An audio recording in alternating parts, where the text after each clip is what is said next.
Boa noite! A turma que está presencial. Eu já falei um boa noite rindo, porque a hora que eu estava falando boa noite entrou uma mensagem do Reinaldo falando que ontem deu pau na internet dele. Imagina, né? Essa velha guarda aí que até outro dia não tinha nem WhatsApp, né? Como é que deve ser quando dá pau na internet, né, Reinaldo? Nós estamos meio pau a pau. A turma que está assistindo gravado, então bom dia, boa tarde ou boa noite. Bem-vindos à terceira parte do curso de felinos sobre as novas diretrizes da parte de anestésio.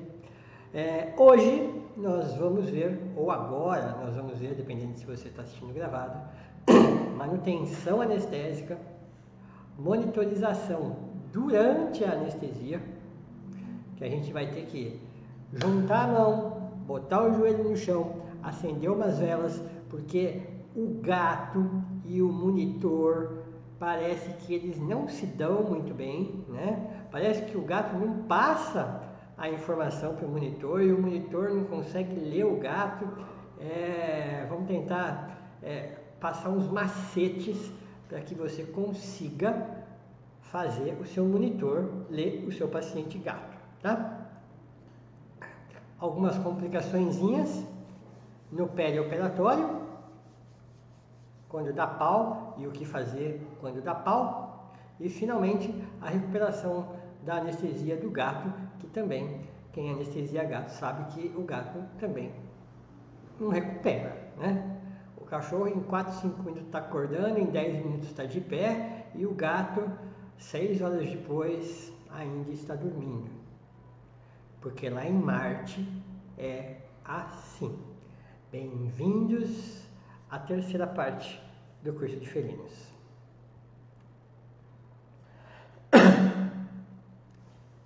Agora é uma parte bem longa. São 15 slides e 6 minutos de vídeo que eu vou bater um papo com vocês a respeito da manutenção anestésica. Bom,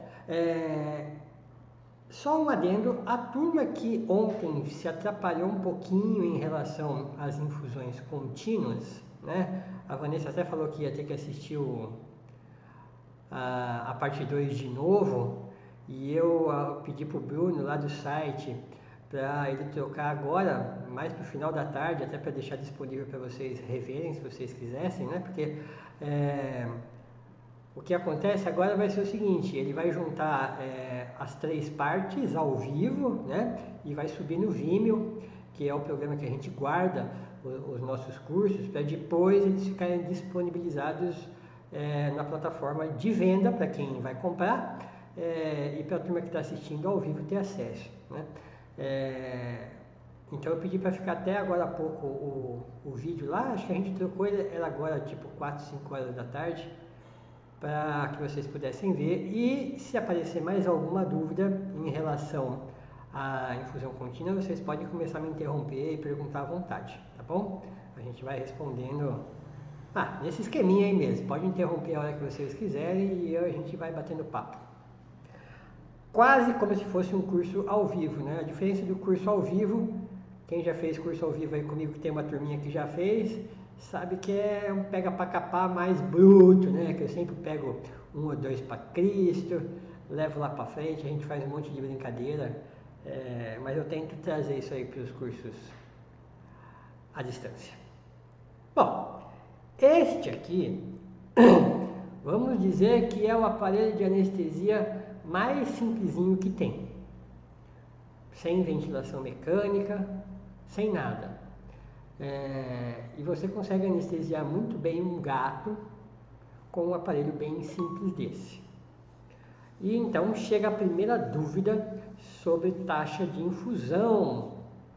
Deixa eu ver quem que perguntou aqui, que eu não apareceu. Mariana perguntando então. Eu sempre usei 1 ml quilhora na bomba de seringa. Já dá uma boa bradicardia essa taxa para cães e gatos. Veja bem, Mariana, essa tua pergunta é muito ampla, né? Primeiro que eu queria saber o que você faz de infusão para fazer bradicardia. dexmedetomidina. A segunda questão, em relação à taxa de infusão, 1 ml quilo-hora, a gente tem que pensar o seguinte, a reposição hídrica, que inclui numa cirurgia a perda de sangue normal, né? Não estamos falando de erro ou de hemorragia, uma coisa mais difusa. Estamos falando na perda de sangue normal e na perda de umidade normal, por causa da perda de calor, né? Então você abre o abdômen, o paciente perde calor e perde umidade. Então, para você repor essas perdas, então em gato a gente trabalha com 3 ml quilo-hora. Cão, não é curso de cão, mas vamos lá, cão a gente trabalha com 5 ml quilo-hora. Cão idoso, 3 ml quilo-hora. Na internação a gente trabalha com 3 ml quilo-hora. Para a gente fazer uma reposição de volume, né, no caso de uma hipotensão, a gente trabalha 6 ml quilo-hora em gato, 10 ml quilo-hora em cão. Num paciente chocado, a gente pode fazer um bolus de emergência durante 30 minutos, a gente pode descer 90 ml quilo-hora. Então, a taxa de infusão, para a gente fazer a reposição hídrica do nosso paciente, vai ser essa, né? Então, gato, a princípio, 3 ml quilo-hora. Para facilitar a vida, quando a gente pega aquela formulazinha que eu mostrei ontem, né? Que a gente coloca lá o volume do frasco. Se você quiser ignorar o volume do frasco, quiser escrever lá volume da seringa, também dá certo. Você pode fazer numa bomba de seringa, numa seringa de 20 ml, por exemplo. E ao invés de colocar 3 ml quilo-hora, você pode colocar 1 ml quilo-hora. Por que 1 ml quilo-hora? Para fazer conta rápida, só serve para isso. Cachorro de 10 quilos, 10 ml por hora. Cachorro de 4 quilos, 4 ml por hora. Mas, né, cachorro de 1 quilo, 1 ml por hora. Fácil de fazer conta, fácil para jogar na bomba de seringa, mas não faz a reposição hídrica. Tudo bem? Você poderia, inclusive, não completar com soro. Você poderia fazer um Milk, Filk, Dex Silk só com os fármacos puros e empurrar. Aí precisaria fazer cálculo, que eu também não sei de cabeça, né? A questão do 1 ml quilo-hora é justamente para fazer conta fácil. Mas o ideal é descer 3 ml quilo-hora. Então, se você faz uma infusão, já que você sempre usou uma infusão de 1 ml quilo-hora, então faltaria, numa cirurgia de felino, por exemplo, você descer um soro a 2 ml quilo-hora. Aí 2 ml do soro completaria esse 1 ml da seringa. Será que eu respondi? Agora, a bradicardia, eu queria saber de você por que vem essa bradicardia, o que é que você está usando. Agora, o que você pode estar usando para fazer bradicardia é talvez uma taxa de infusão da dexmedetomidina mais alta do que essa que eu falei para vocês. E aí pode aparecer efeitos adversos. Agora, a grande vantagem da analgesia por infusão é justamente que a dose é aquela merreca, né? Às vezes você vê que a dexmedetomidina não dá nem 1 ml, né? Não dá nem 0,1 ml, dá 0,07 ml. Então, quanto menor o volume, menor os efeitos adversos. Então, teoricamente, numa infusão, não é para ter efeito adverso, como uma bradicardia, por exemplo.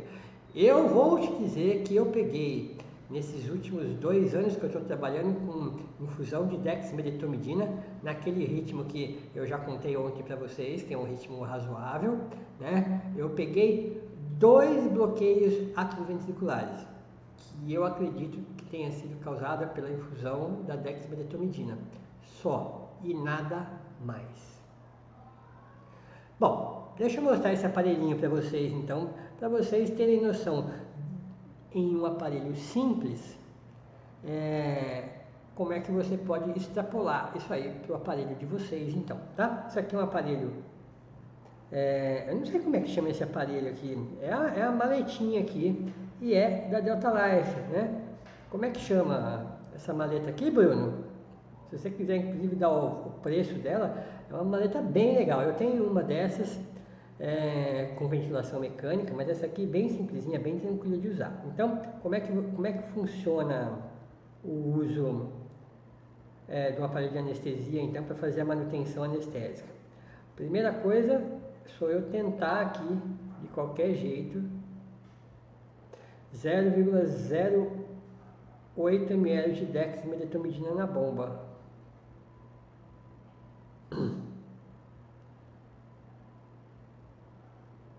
Mariana, vamos fazer o seguinte, eu vou, depois que a gente acabar o curso, você me chama no WhatsApp e a gente faz umas contas aí, porque agora eu ia ter que sentar e fazer conta, pra gente ver que se na verdade esse teu volume aí tá muito alto ou não, tá?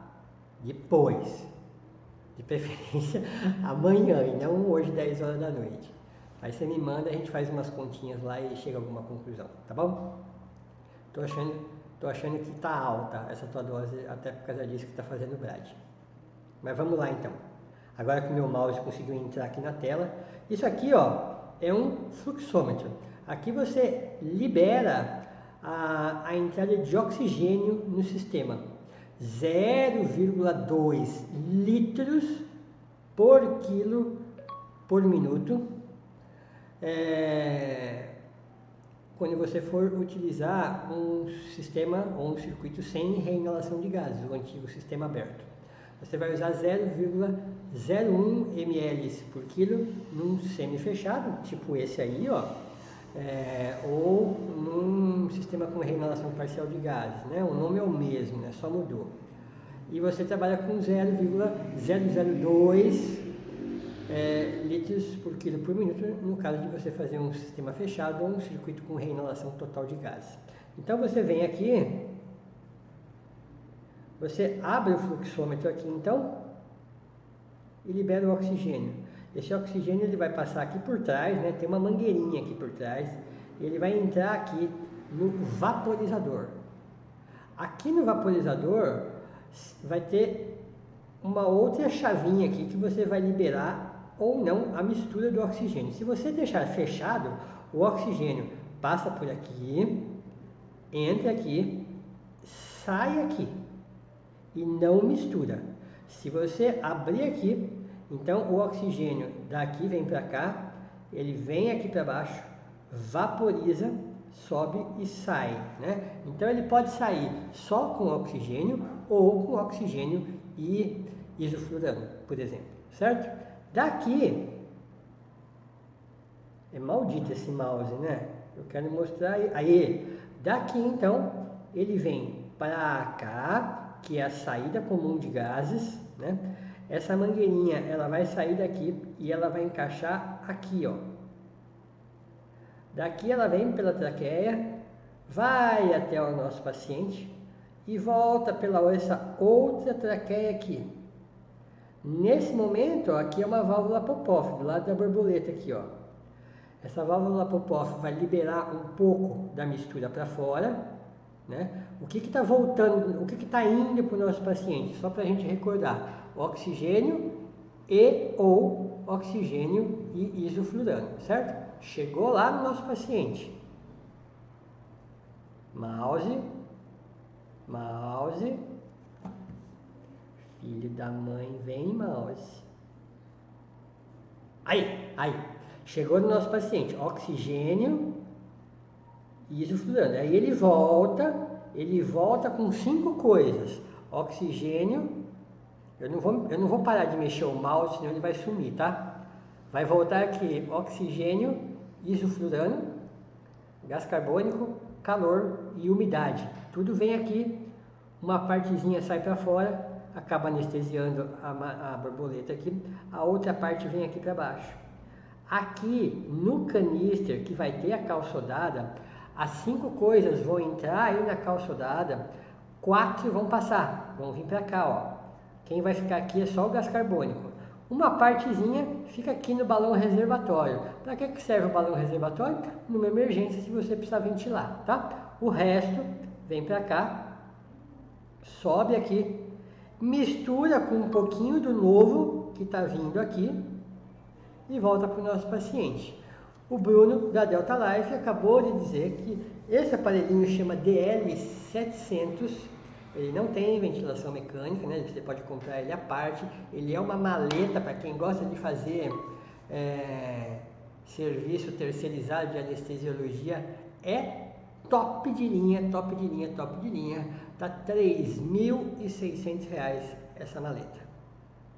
A borboleta não vai junto, tá? Ela não está incluída nos R$ 3.600.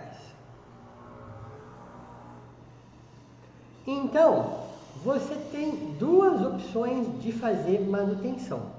Uma que a gente, quando eu digo a gente, agora eu estou querendo dizer anestesistas, né? Anestesistas chamam de PIVA, que é a abreviatura do inglês, então vem de trás para frente, né? Anestesia intravenosa. Opa, na tela tem que ser ao contrário, né? Anestesia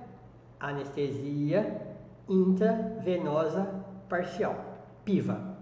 Ou seja, é a anestesia inalatória, certo? Intravenosa parcial. Uma parte é injetável, MPA, indução, e uma parte é inalatória, a hora que você entuba e liga o vaporizador, certo? Quando você faz ela 100% injetável, a gente chama de TIVA, com T, anestesia intravenosa total, beleza? Então, a PIVA é anestesia inalatória.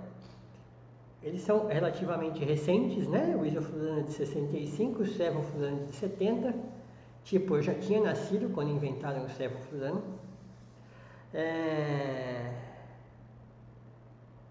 Débito cardíaco e pressão arterial costumam diminuir entre 50% e 70% quando a gente está usando anestesia inalatória. Vamos ver um videozinho?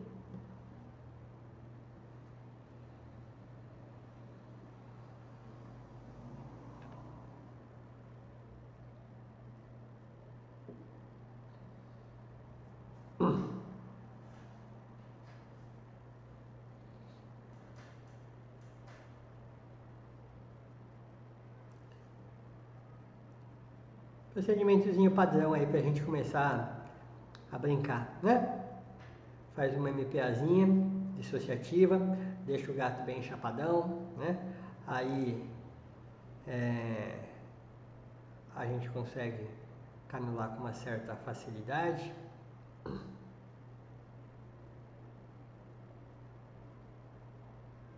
Essa técnica aí não é a técnica que a gente usa aqui no Brasil, é um pouquinho diferente, mas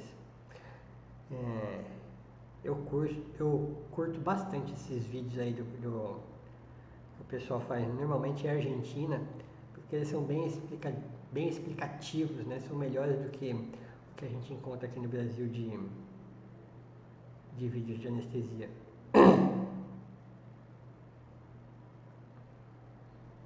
A aplicação do Propofol de forma lenta, né? O ideal é ser feito em 2 minutos, dose e efeito, titulando.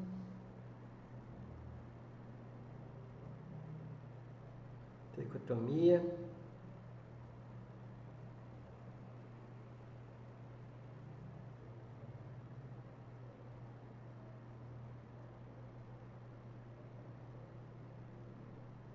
O momento de se aplicar um anti-inflamatório varia muito, tem um monte de teoria, Tem a turma que começa a fazer 24 horas antes, tem a turma que faz na MPA, tem a turma que faz no terço final da cirurgia, tipo eu, tá? Não tem certo e não tem errado. Na verdade, eu sugeriria que você lesse a respeito, né? Mas lesse todas essas vertentes, que é a turma que gosta de fazer só depois que acaba a cirurgia. Que você lesse todas as defesas de todas essas teses de horário de aplicação de anti-inflamatório e você fosse convencido de uma delas, assim como eu me convenci que para mim o ideal é ser feito no terço final da anestesia. É claro, cada momento vai ter vantagens e desvantagens para ser feito o anti-inflamatório, mas eu acho por bem no terço final, né? Mas não tem regra, tá bom? Ó, esse aí é um vaporizador calibrado. que a Delta Life tem lá para vender, acho que na faixa de 7 mil reais, se não me engano.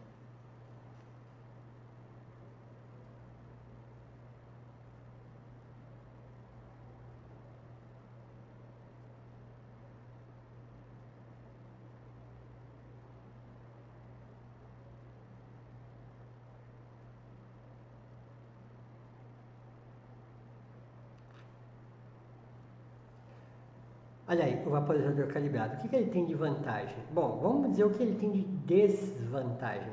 O vaporizador que a gente tem na clínica, ele é o vaporizador universal. Vamos lá? Edir Rabelo. Universal. Aceita todo mundo dentro da igreja. O vaporizador universal aceita qualquer anestésico volátil. O Bruno está falando que esse vaporizador aí, ó, da Delta Life, esse calibrado, R$6.500. Eu vou...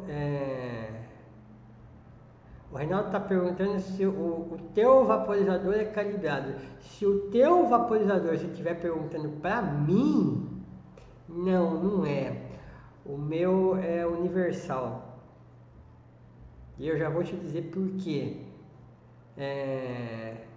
Então vamos lá, eu estou falando das desvantagens, né, do vaporizador calibrado. Então eu já vou começar respondendo para você. O vaporizador calibrado, ele não pode ser tombado, porque senão ele descalibra. E eu sou anestesista volante, velho. Eu levo esse negócio para tudo quanto é lado. Jogo no porta-mala, tiro do porta-mala, levo para a clínica, tiro da clínica, chego em casa, tiro de casa, depois pá. A chance de eu descalibrar esse vaporizador é muito grande, né? E ele é hermético, ele parece uma garrafa térmica. E é muito pesado, porque ele é de titânio, ele chega a pesar 20 quilos. Ele é desse tamanho assim, ó, literalmente desse tamanho, e pesa uns 20 quilos. Ele não pode ser tombado. Então o certo é você comprar, colocar na sua máquina de anestesia e deixar quieto lá, né? Então essa é uma das desvantagens. Até por isso que, tipo assim, é o meu sonho de consumo. Pode ter certeza disso. Mas eu, como volante, não tem esquema não. A outra desvantagem, né, como estava falando lá do Edir Macedo, que aceita tudo, o vaporizador universal, ele aceita isoflurano, alotano, sevoflurano, enfim, ele aceita tudo, né? O calibrado, não. Intervalo de calibragem, olha, quem vai responder bem isso é o Bruno da Delta Life, mas eu acredito que tem que ser feito pelo menos uma vez por ano. Não é caro, tá? Eu acho que é bem baratinho o preço. O Bruno pode até também, se ele tiver aí antenado na nossa conversa, passar para a gente de quanto em quanto tempo era bom fazer a calibração e quanto custa na Delta Life a calibração do vaporizador. A outra desvantagem do vaporizador calibrado é que ele não é universal, ou seja, é um para isoflurano, um para sevoflurano, um para todos, né? Cada um tem que ter o seu. Se você gosta ainda de alotano, você ainda tem que ter mais um de alotano também, tá? O Bruno está respondendo lá que a calibração deve ser feita anualmente. Vamos ver se ele coloca o preço de uma calibração. A calibração já foi muito caro, viu, gente? Ele vai procurar saber lá, vamos ver. Então vamos dando sequência aqui. Bom, então essas são as desvantagens de você ter um calibrado, né? Obrigado, Bruno. A hora que você tiver o valor aí, você passa pra gente. São as desvantagens, né? Ele é caro e ele tem que ser específico para o que você for usar. Então você vai comprar, obviamente, você vai comprar o de isoflurano, que é o que você vai usar em 99,9% das vezes. Agora eu vou te falar das vantagens. E agora são dúzias de vantagens. Primeiro, que ele é número. Tá vendo aqui? Eu vou pedir para o meu mouse. Por amor de Deus, entra na tela aí, mouse. Olha, aqui é um botão, né? Então é uma trava. Você aperta esse botão e aí você vira isso aqui, como se fosse um segredo de cofre. E aí ele tem a numeraçãozinha aqui, né? a numeraçãozinha em volume por cento. Então vamos pegar o exemplo do isoflurano. Aquele comecinho da anestesia que você borbulha um pouco mais, você chega aí no vaporizador e bota no 5 volumes por cento. A hora que rotaciona, perde reflexo, né? Plano de Guedel, a parte de ontem, ou a segunda parte para quem está assistindo gravado, né? Aí você vai para manutenção e você trabalha ali entre meio e 1,5. Então fica matemático. Você vai enxergar o borbulhamento? Não, você não vai mais enxergar, porque agora nós estamos falando de matemática.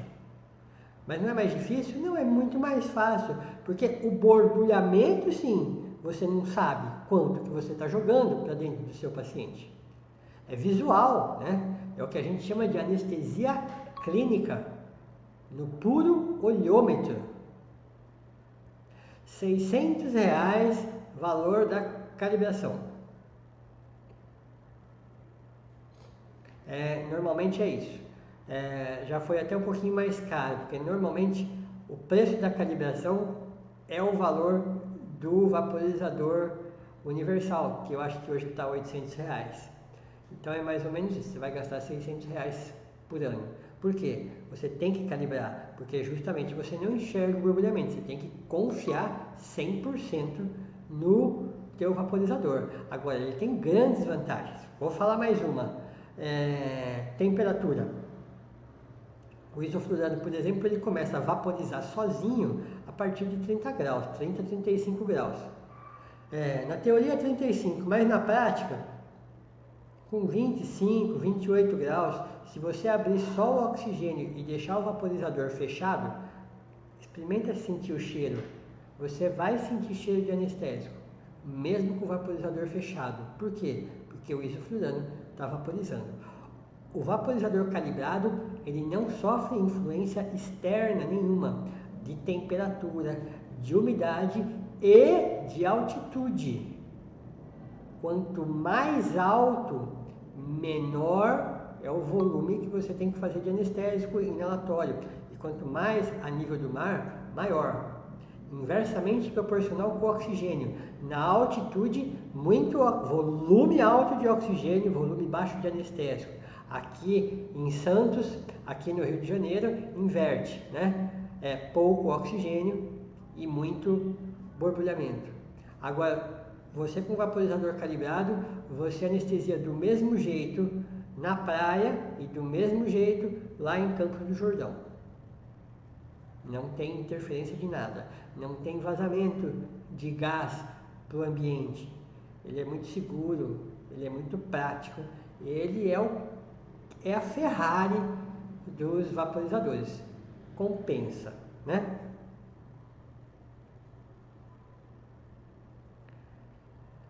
A Mariana tirou uma aí com a gente, né? Falou que na verdade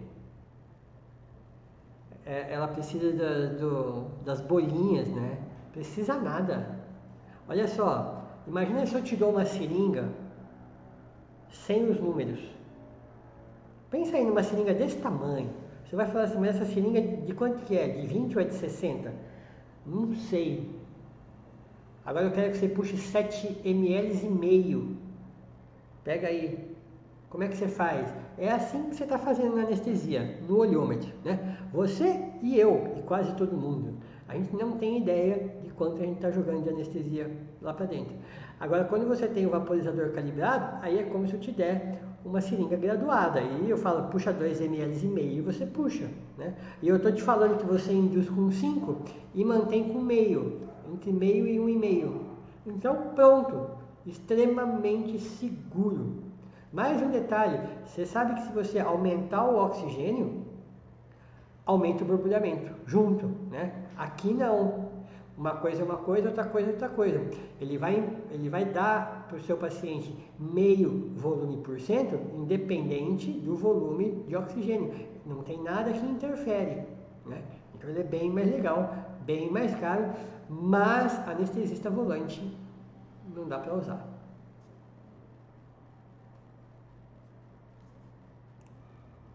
Vocês viram a minha cara de triste, né? Não dá para usar. Eu não vou conseguir usar.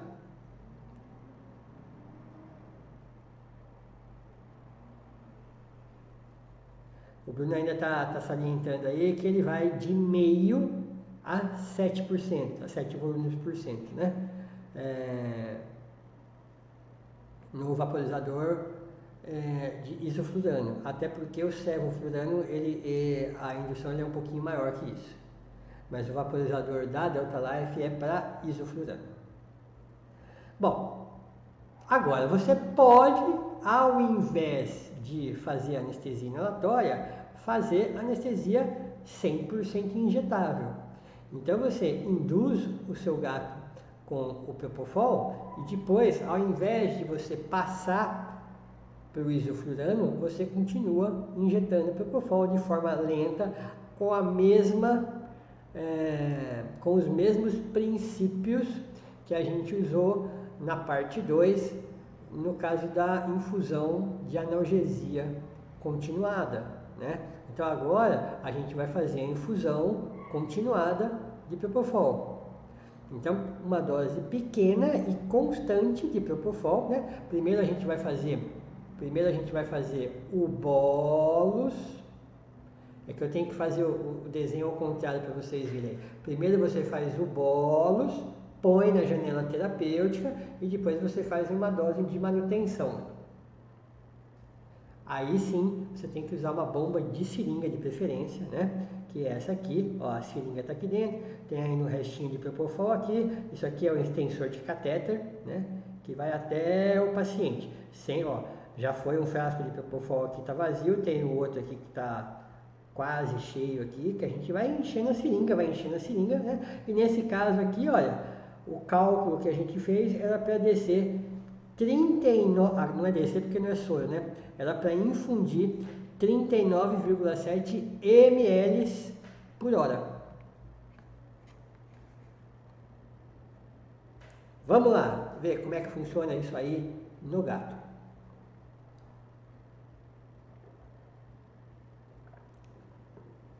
Bem-vindos à janela terapêutica novamente, né? Só para como recordar é viver. A hora que eu conseguir colocar o meu mouse aqui dentro. Entrou. Lembra, volume versus tempo, janela terapêutica, certo? Aqui é o volume mínimo para que se consiga o efeito necessário, né? E aqui é o volume máximo para que não se ultrapasse e comece a se apresentar os efeitos adversos com mais força, mais potência, né? Então, vamos fazer um bolus de Propofol? Então a gente calcula lá a dose, 5 ml, 3 ml, 2 ml, faz um bolus, né? Ele vai ter meia vida aqui, ó, de 1 minuto e meio, certo? Início de metabolização e eliminação. A eliminação é feita em 9 minutos, 1 minuto e meio de ação e 9 de eliminação, né? Então, ao todo, aí, em menos do que 15 minutos, o seu paciente estaria de pé, se não fosse o gato que não metaboliza o fenol, certo? Bom, mas vamos dizer que o gato seja um terráqueo. Então, você faz um bolus, põe na janela terapêutica, e aí, daqui 1 minuto e meio, esse gato vai dar uma mexidinha, vai querer morder a sonda, ou vai dar uma piscadinha. Aí você pega e faz mais um bolus. Daí ele começa a sentir de novo, ele começa a acordar. Aí você faz mais um bolus. Você pode fazer a manutenção da sua anestesia com bolus intermitente. Aplicou? Tá sentindo? Aplica. Tá sentindo? Aplica. Tá sentindo? Aplica. Até acabar a cirurgia. Acabou a cirurgia, você para de aplicar e aí ele vai ser metabolizado, eliminado e o gato vai acordar. Legal? Quase legal. Porque na verdade o Propofol ele é cumulativo. Então cada vez que você faz um bolus, fica um pouquinho dentro do gato. Aí quando você faz o teu segundo bolus, ele ele fica com mais do que o que você aplicou, porque ficou um pouquinho da vez anterior. Você aplica de novo, fica mais Propofol do que deveria. E o intervalo, até ele voltar a sentir, aí ele voltar a ter consciência perioperatória, aumenta. Daí você faz outro bolus, aumenta mais ainda a quantidade de Propofol e leva mais tempo para ele precisar de um outro bolus. Deixa eu desenhar aqui para vocês entenderem. Olha, primeiro bolus você replica, ele dura mais tempo e fica mais profundo. Depois você aplica de novo, ele leva mais tempo para você precisar aplicar ele de novo e ele fica mais profundo. Efeito cumulativo, cada vez que você faz um bolus, o Propofol aumenta. E eu vou te dizer que depois de 1h30, mais ou menos, você corre o risco de fazer overdose com Propofol e matar o seu paciente.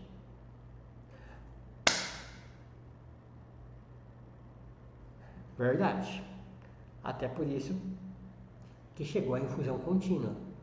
Qual é a sacada da infusão contínua? Você faz um bolus e depois você vai mantendo uma aplicaçãozinha lenta de Propofol até acabar a cirurgia. Quando acaba a cirurgia, você desliga a bomba e o seu gato acorda. Resolvido o seu problema? Não. Não por quê? Porque o Propofol tem efeito cumulativo. O que acontece com a infusão contínua? Te sacaneia. Cada vez vai acumulando, faz overdose. Mata o gato. E agora? Joga a bomba de infusão no lixo. Não. Joga aqui, na frente de casa, então.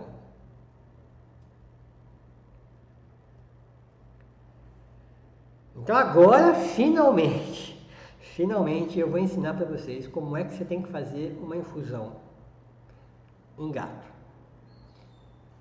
Não funciona bolos. Não funciona infusão contínua. Então, para você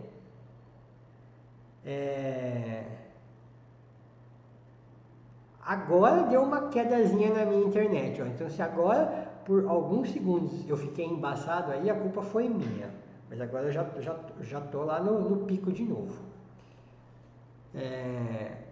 Para você fazer a taxa de infusão no gato, o que você vai fazer? Você vai fazer o bolus inicial, põe dentro da janela terapêutica, vai ligar a bomba de infusão. O Propofol, ele não vai fazer aquela linha reta bonita, né? Porque ele tem o efeito cumulativo. Ele vai começar a subir. Ele vai subir um pouquinho. O que você vai fazer? Você vai contar 20 minutos. Depois de 20 minutos, você diminui um pouco a dose dele. E ele vai continuar subindo. Você vai contar mais 15 minutos e vai diminuir a dose dele. Ele vai continuar subindo. Você vai contar mais 15 minutos, vai diminuir a dose dele. Depois você vai manter assim. Vai ficar desse jeito, bolus inicial, os primeiros 20 minutos, depois os próximos 15, depois os próximos 15, e aí dificilmente ele costuma fazer uma linha mais reta, né? Tanto que a gente usa muito Propofol para manter pacientes nossos em coma induzido, né? Tanto humanos quanto veterinários. E a gente trabalha então com a dose mínima do Propofol, que é a última aí, que agora eu vou ensinar para vocês como é que faz. Bom, entenderam o que é taxa de infusão variada? É assim que a gente vai ter que trabalhar. Claro que agora eu vou traduzir isso para números, né? Então, finalmente, nós vamos falar da TIVA, anestesia intravenosa total, no formato de infusão variada de Propofol. Então, a taxa de infusão do Propofol, olha, veja bem, não é o bolus de indução. Você vai induzir o seu gato com 4 mg por quilo, né? E depois você vai infundir a 0,4 mg por quilo por minuto. 0,4 pelos próximos 20 minutos. Depois você cai para 0,3, 0,2 e mantém 0,1. Certo? É assim que você vai trabalhar. Vou traduzir agora. Espera aí, só ver um negócio aqui. Tá. Achei que eu tinha esquecido o slide. Daqui a pouco eu vou traduzir para ml para vocês, tá? Aí eu já te dou a formulazinha pronta. É só assim, você não vai precisar de fazer conta nenhuma, tá? Bom, se você conseguir trabalhar com a menor dose, né, 0,1 miligrama quilo minuto, quando você fechar, desligar a bomba de infusão, o gato acorda normal, né? Se a infusão for mantida acima disso, porque o gato, sei lá, vai ter alguma sensibilidade, você não caprichou muito bem na MPA ou na analgesia, aí ele leva mais tempo para acordar, né? E claro, cirurgias mais prolongadas ele também vai levar mais tempo para acordar, né? Então, passou de 30 minutos, ele vai ter uma recuperação bem mais lenta. Isso também vale para cão, tá? Mas o cão ele acorda mais rápido do que o gato, mesmo assim. Bom, é uma forma de você limitar o uso de infusão de Propofol para cirurgias mais curtas e manter a anestesia inalatória para cirurgias mais longas, né?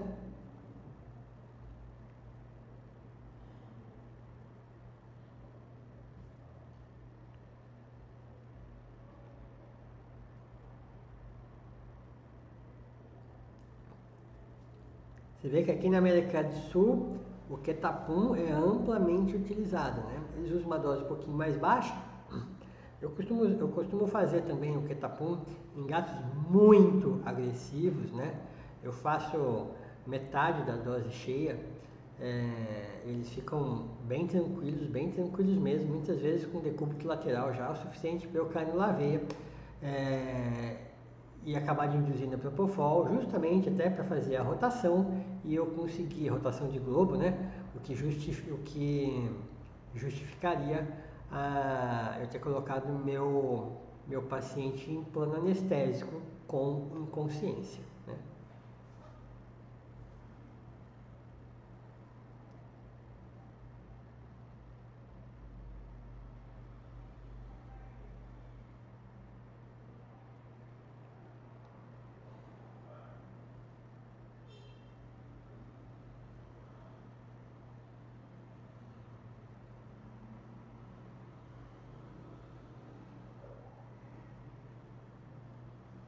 Meloxicam, você viu que foi feito via subcutânea, né? Meloxicam pode ser feito em qualquer via, né? Oral, subcutâneo, intramuscular ou venosa, tá?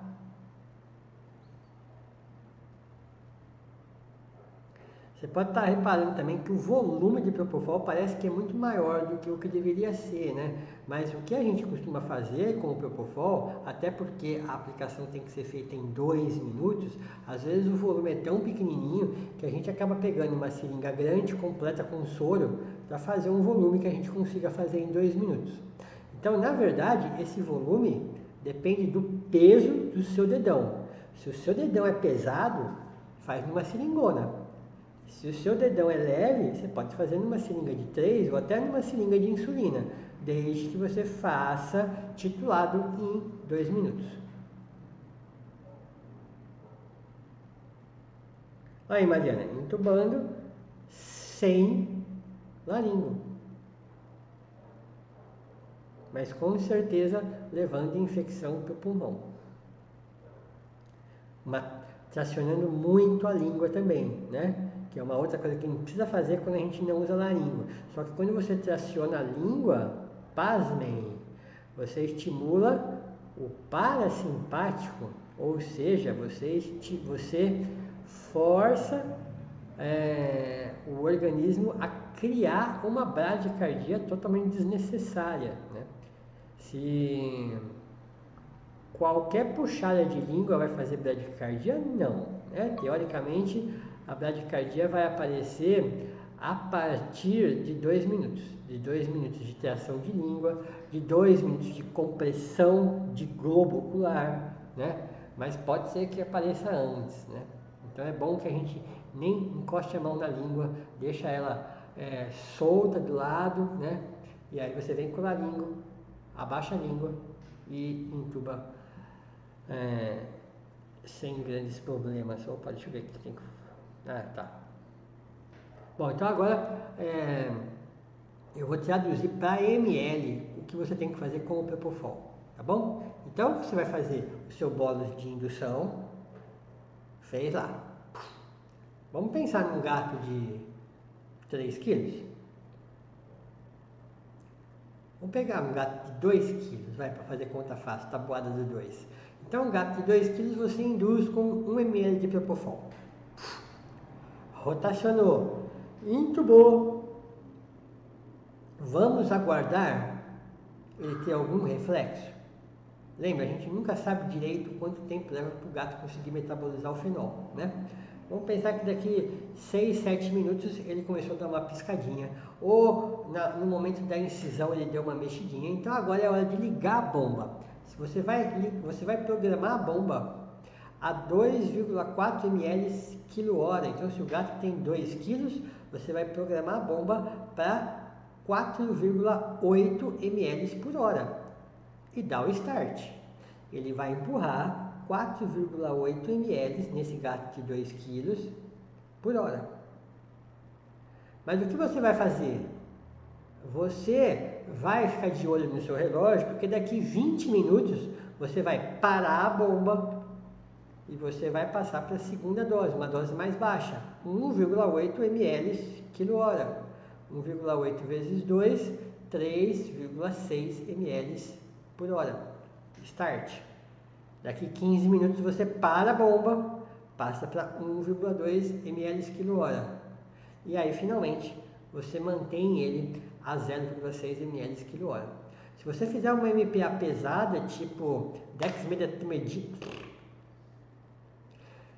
dexmedetomidina e metadona, bem possivelmente você já pode começar a fazer a manutenção com 0,1 mg quilo minuto, o que transformado em ml por hora daria 0,6 ml kH. Então aqui nada mais é do que 0,4 mg quilo minuto, 0,3, 0,2 e 0,1 miligramas quilo minuto. Para você transformar em ml quilo hora, você tem que fazer 2 regrinhas de 3, né? De minuto para hora e depois de miligrama para ml, tá bom? Já deixei prontinho aí para vocês. Ah, mas eu não tenho bomba de seringa.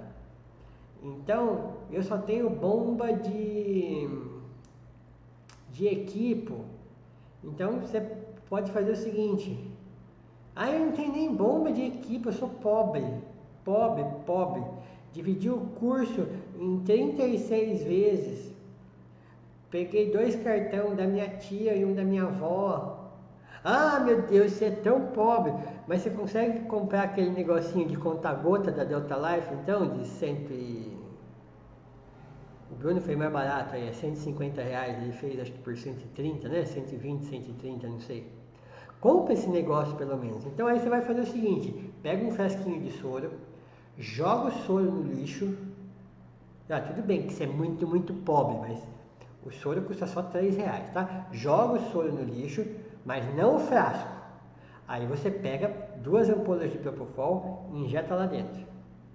Deixa descer no equipo, né? Só o equipo vai 11 ml para preencher o equipo, né? Então vai mais da metade de um frasco de Propofol. Por isso que é bom você jogar 2 frascos dentro do 2 frascos de Propofol dentro do frasco vazio de soro, tá? E aí você vai ter que começar a contar a gota.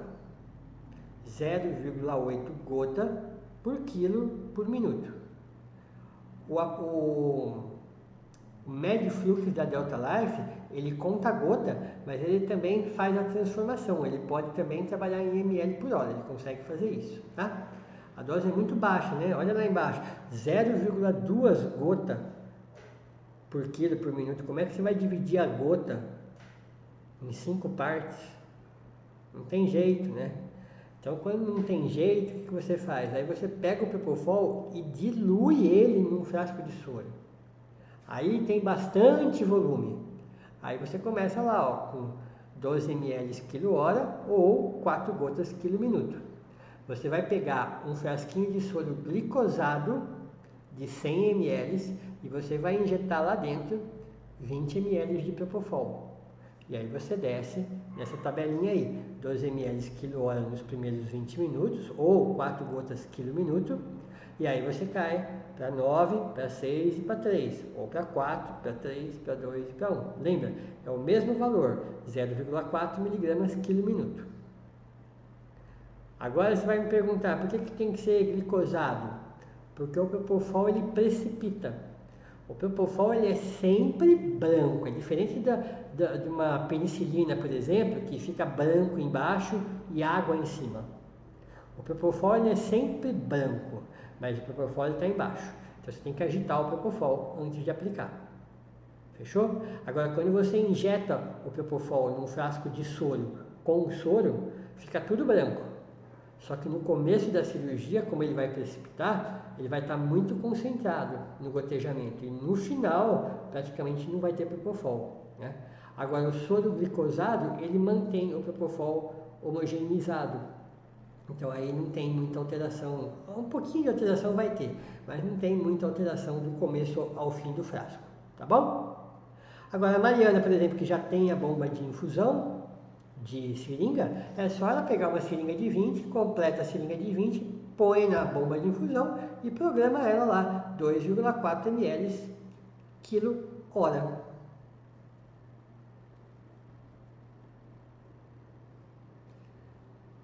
Esse é um gráfico muito importante, eu gosto muito desse gráfico quando eu dou meu curso de anestesia para o dia a dia.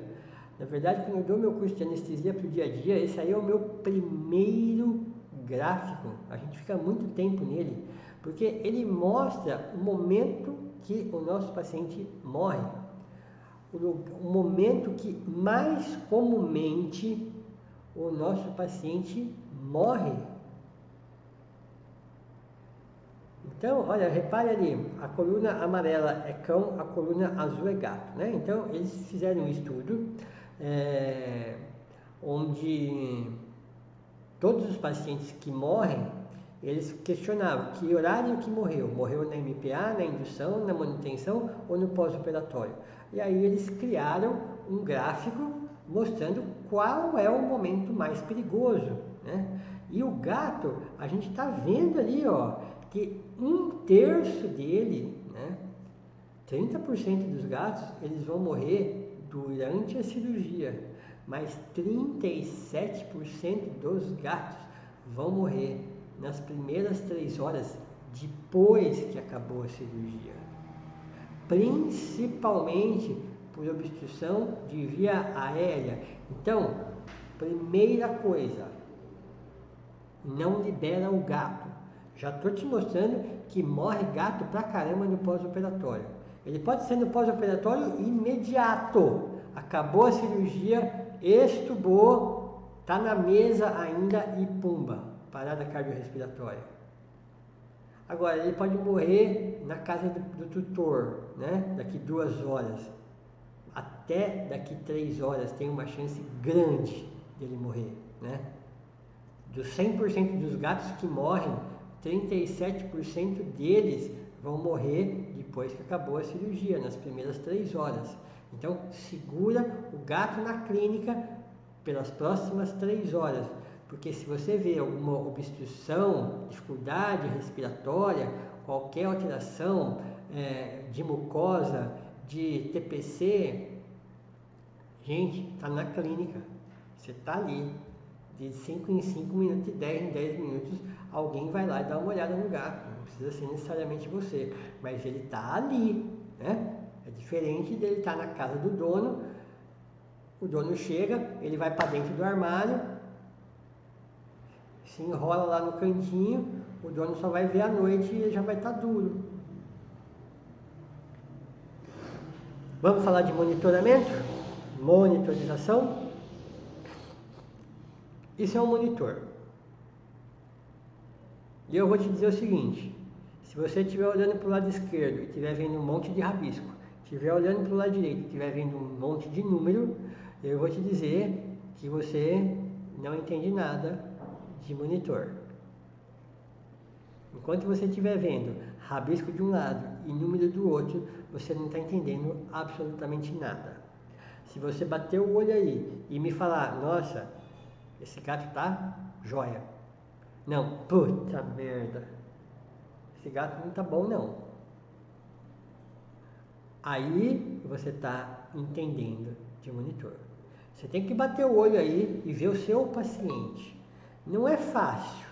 O Bruno tá tão esperto da Delta Life que ele já botou o preço desse monitor para vocês terem uma ideia de quanto ele custa. R$ 5.300.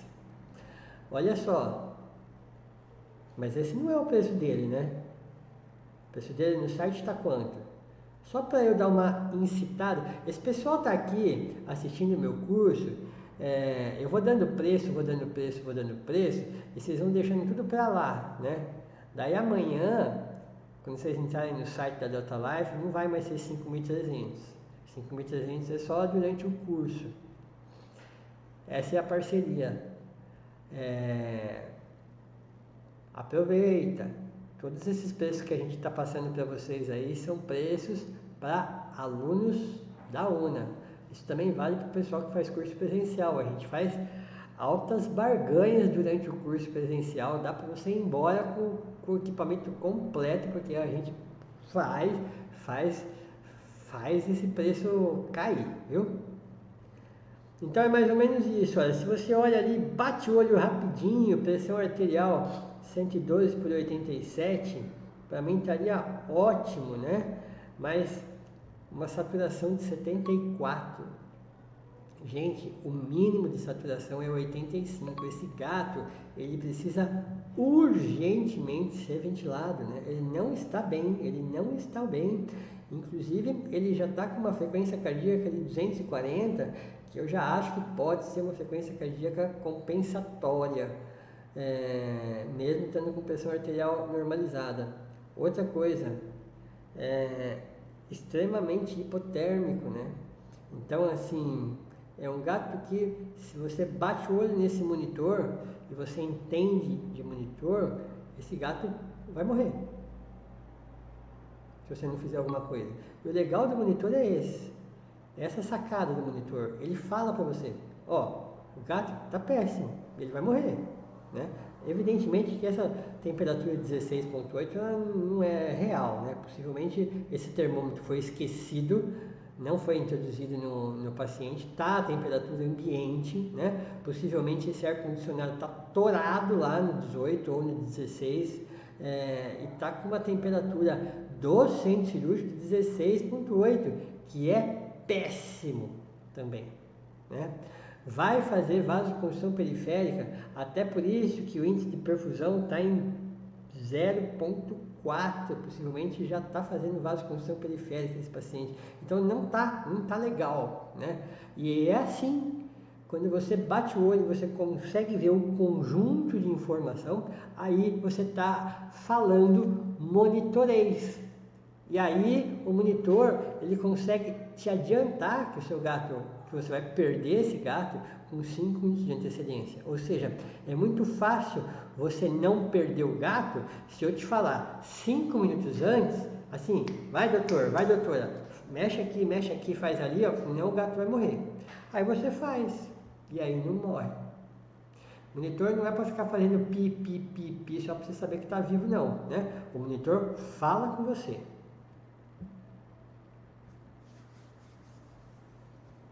Bom, então vamos lá. Segundo o guideline, certo? Você tem que observar a parte física do seu paciente. Observa mesmo, né? TPC, rotação, extremidade, temperatura de extremidade, tem muita coisa que você pode ver, né? Frequência de pulso, oximetria, movimento respiratório e temperatura corporal. Fundamental. ritmo cardíaco, ritmo respiratório. Precisa ver isso aí. Olha lá, ver se tem pulso femoral, cor de mucosa, tem que olhar isso o tempo todo. Tônus mandibular, para ver se ele está bem relaxado, se ele está aprofundado na anestesia, se ele está superficial, né? Reflexo palpebral, plano de Guedel, movimento do paciente. Ele está mexendo quando você está puxando o pedículo ovariano? Está piscando? Está querendo miar, né? Ele está interagindo com a cirurgia ou ele está lá com relaxamento muscular, com inconsciência, com analgesia e com imobilidade?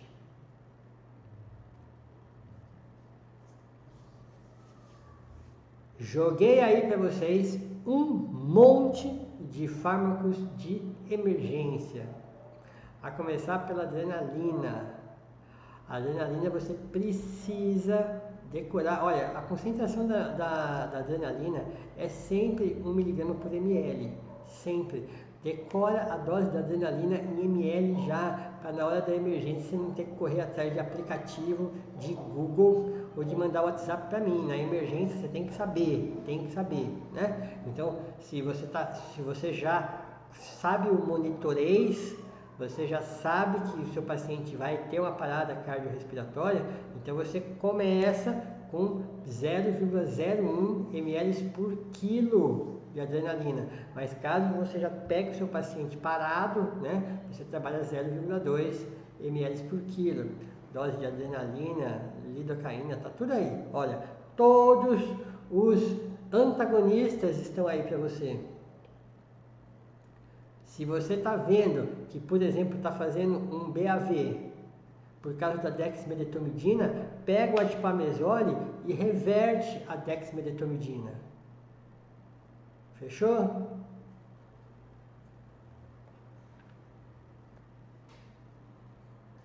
Agora vamos falar sobre a confiabilidade no monitoramento. Olha que legal. Eletrocardiograma. Funciona? Funciona. Sempre? Não. O traçado é sempre fidedigno? Não. Quanto menor o paciente, mais difícil de você ter o sinal do eletro? Sim. Então, a confiabilidade do eletro é baixa, né, em relação ao seu monitor. Palpação manual. Você consegue palpar tudo num paciente pediátrico, por exemplo? Não. Então, é baixo, né? Oximetria de pulso. Pega? Nunca pega. E o pior é que ele, além da saturação de oxigênio, o oxímetro ainda daria a frequência de pulso. Agora, por que não pega? Não pega porque faz vasoconstrição periférica. Olha só, o oxímetro, você sempre vai conectar ele numa extremidade. Em gente, normalmente é dedo. Em bicho, normalmente é língua. Língua, orelha, vulva, né? Mas extremidade. Por que extremidade?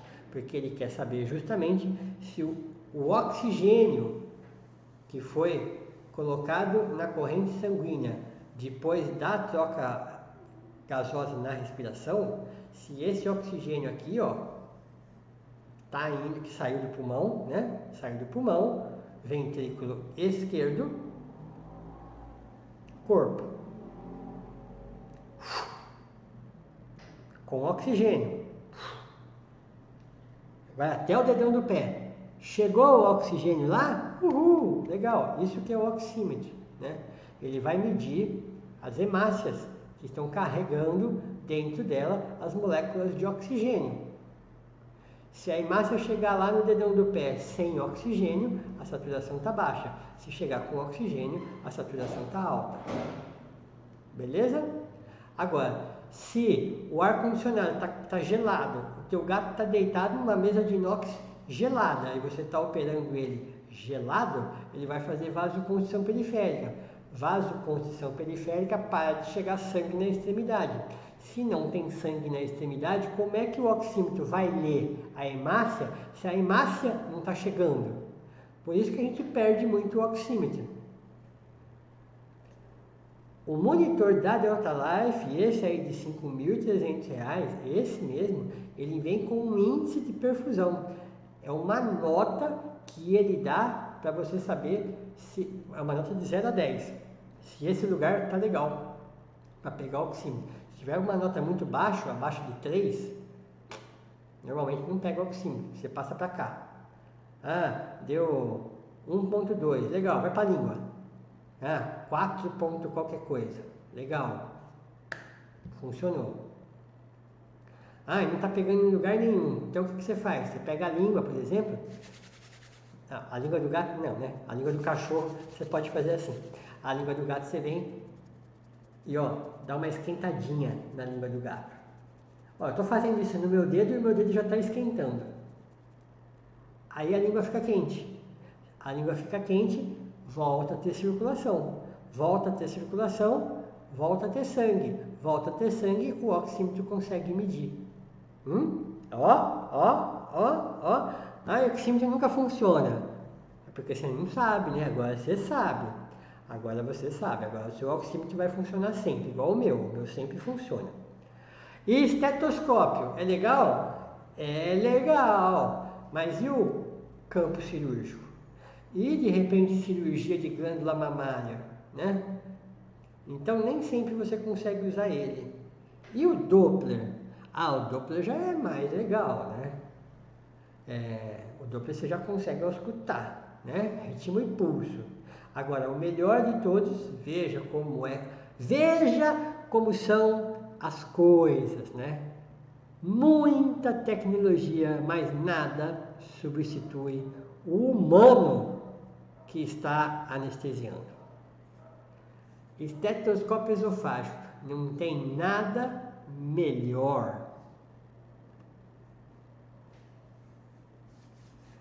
O que é, então, bradinormo e taquicardia segundo o guideline? Então, o seu gato está com bradicardia abaixo de 100 batimentos por minuto. Ah, mas eu já li, já ouvi alguma coisa que é abaixo de 80. Gente, não dá para discutir, né? Eu tô passando para vocês o guideline. Então, normocardia entre 100 e 180. Todo mundo está feliz entre 100 e 180. Acima de 180, possivelmente, o seu gato ou vai estar compensando uma hemorragia, uma hipotensão, ou ele vai estar sinalizando dor. Confiabilidade na pressão arterial. Pressão arterial não invasiva. Essa do manguito, do monitor, é a menos confiável. Nem sempre funciona em animais de pequeno porte, né? Só tem que conseguir medir direitinho e, de preferência, tricotomia, principalmente em pacientes de pelo longo, né? No gato persa, possivelmente não vai ter sensibilidade mesmo, né? Agora, se você raspar o braço do gato persa, aí com certeza você vai conseguir pegar a pressão arterial dele. O Doppler, melhor do que a pressão arterial não invasiva. Aliás, vocês têm Doppler? Ou sabem usar um Doppler? Porque se vocês não souberem usar Doppler e não tem Doppler, até não tem Doppler porque não sabem usar, eu sinceramente estou pensando em montar um intensivão sobre Doppler. O intensivão é uma modalidade da UNA que a gente faz a cada 15 dias, quarta-feira à noite, 1 hora ao vivo, 1 hora sobre algum assunto específico. Não sei se vocês já assistiram algum intensivão ao vivo, ou mesmo depois eles ficam na versão gravada, mas eu estou pensando seriamente em fazer alguma coisa sobre Doppler, porque a impressão que eu tenho é que ninguém sabe mexer com Doppler. O Reinaldo fez uma pergunta aqui, eu não sei se a pergunta é antiga. Nossa, a pergunta é super antiga. Faz mais de 10 minutos que ele me perguntou. Em relação ao valor de anestesia inalatória e infusão contínua. Olha, quanto à anestesia inalatória, o custo é muito baixo, né? Agora a anestesia injetável ela varia com o tamanho do paciente e o tempo de cirurgia. Quanto maior o paciente e quanto mais tempo de cirurgia, mais caro fica, né? No meu curso de anestesia injetável, eu tenho alguns exemplos de cães porte grande, tipo dog alemão, que ficou 3 horas em cirurgia. Eles gastaram, assim, 25 frascos de Propofol. Cada frasco de Propofol hoje está R$20, né? Então, 20 vezes 25 é o custo só da manutenção da anestesia intravenosa. Então, em relação a custos, certeza que você vai continuar na anestesia inalatória. A anestesia inalatória é infinitamente mais barata. O gato já é um paciente de porte pequeno, então já não onera tanto uma anestesia injetável, né? Mas mesmo assim, a cirurgia for longa, ela acaba ficando mais cara, né? O gato tem ainda mais uma vantagem, a questão da metabolização, então ele não consome muito Propofol, né? Então vai ficar pouca a diferença. Agora, se a gente pegar um comparativo de um dog alemão de 80, 90 quilos e uma cirurgia que dure aí 3 horas, aí nem compensa, né? Você vai gastar R$400 de Propofol versus R$10 de isoflurano, né? Bom, pressão arterial não invasiva, Doppler e finalmente pressão invasiva. A pressão invasiva você precisa ter ela dentro do seu monitor de preferência, ou você pode fazer um estilo Tabajara com o negocinho de pressão aneroide, né? Mas você precisa canular uma artéria, então assim, eu não vejo muita utilidade no dia a dia você fazer uma pressão invasiva, né?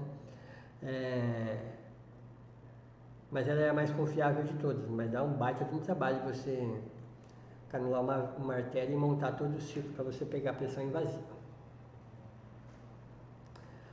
Em relação à pressão arterial, né? Então a gente considera hipotensão no gato, segundo o guideline, quando a pressão arterial sistólica está abaixo de 90 ou a pressão arterial média abaixo de 60. Na anestesia a gente sempre trabalha com pressão arterial média. Pressão arterial média é uma formulazinha de sistólica mais 2 diastólicas dividido por 3. O monitor já faz o cálculo, ele vai te dar a sistólica, a diastólica e a média. E a gente trabalha com a média nunca pode estar abaixo de 60. Se o monitor não estiver pegando pressão arterial, aí olha lá que legal que é você ter o Doppler. A Delta Life tem um Doppler e é muito barato o Doppler da Delta Life. Muito barato, é menos de R$1.000. O Doppler você consegue auscultar. E o Doppler você consegue medir a pressão arterial sistólica, né? Então aí você pega o segundo parâmetro, que seria abaixo de 90, ser hipotensão. Em relação à oxigenação, bom, você vai ligar o seu oxímetro de pulso e você vai começar a medir a concentração de oxigênio. Agora, presta atenção, ele vai estar recebendo oxigênio a 100%. Aqui agora, ó, eu aqui e você aí, aonde você está, nós estamos respirando 21% de oxigênio. 21% de oxigênio. Mas na cirurgia você está oferecendo 100% de oxigênio. Então não se admite, né, saturação abaixo de 90. Não se admite. O risco de morte começa abaixo de 85%. Ó, o Bruno da Delta Life está soltando o preço do Doppler. O Doppler, R$800. Ó, esse Doppler ele é show de bola, o Doppler da Delta Life. Ele tem um software que reduz ruído também. Você praticamente não fica ouvindo aquele negócio de estação de rádio fora do ar, sabe? Quem usa Doppler sabe que fica aquele... O Doppler da Delta Life praticamente não tem o ruído, você só ouve realmente a passagem de sangue pela artéria.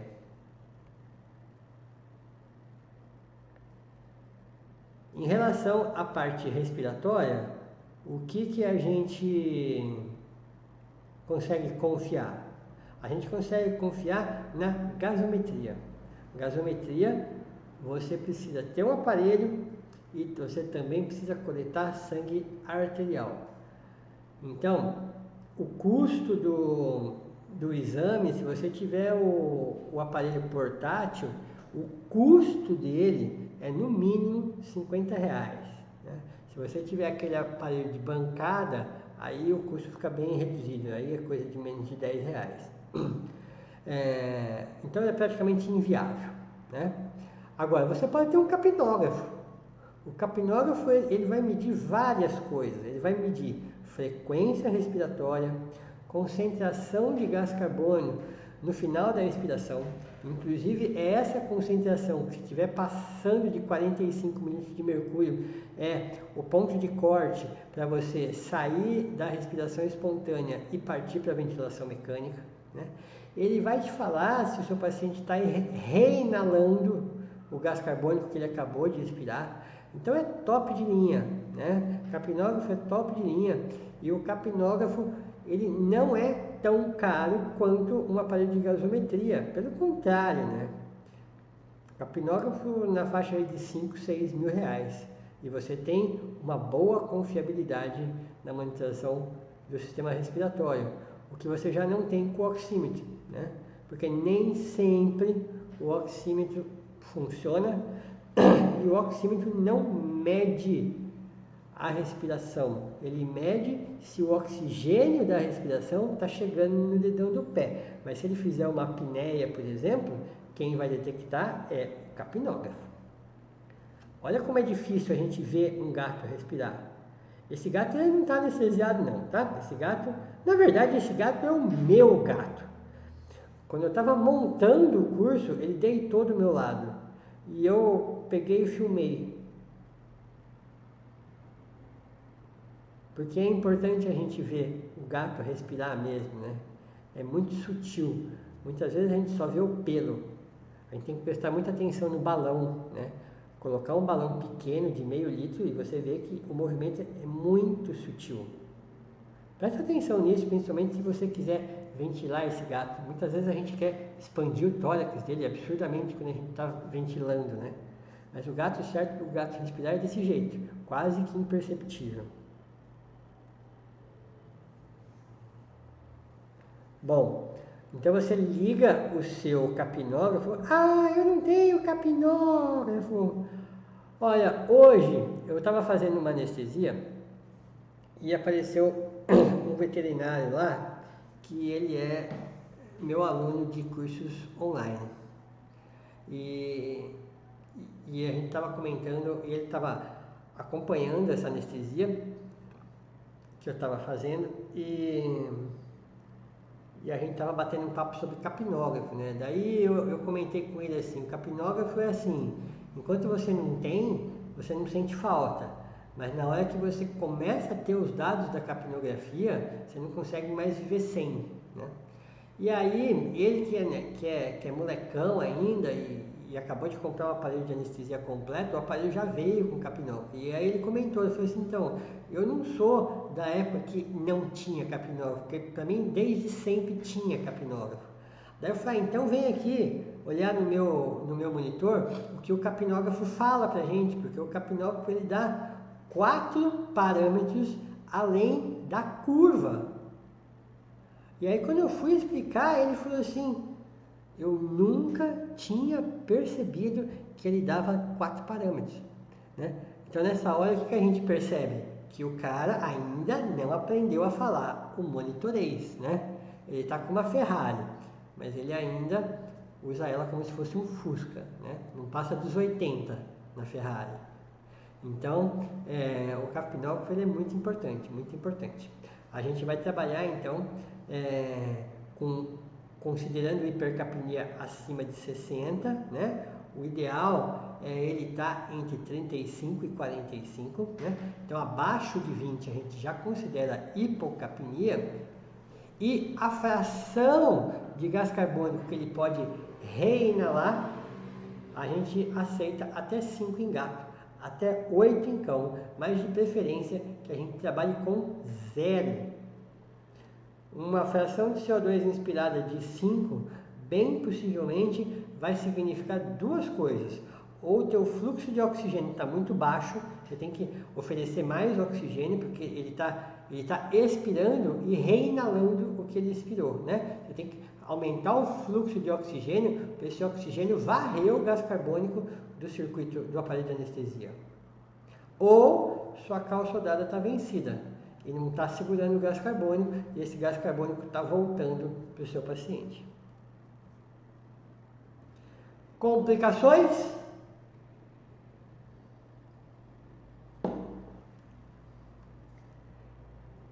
Hipotensão. Então, recordar é viver, pressão arterial sistólica abaixo de 90 ou pressão arterial média abaixo de 60 é considerada hipotensão, né? Então, a primeira coisa que você vai fazer quando você está vendo hipotensão, fecha o ISO. Primeira coisa. Se a pressão continuar baixa, o que você vai fazer? Você vai fazer um bolus de fluido. Você vai pegar a velocidade que você está usando de fluido, né, a tua taxa de infusão. Vamos considerar que você esteja usando a taxa normal, que é 3 ml por quilo por hora, né? Então você vai pegar isso aí e você vai dobrar isso, vai passar para 6 ml por quilo por hora. E você vai fazer isso durante 5 a 15 minutos, tá bom? Isso aí vai aumentar a volemia do seu paciente e possivelmente vai estabilizar a pressão arterial.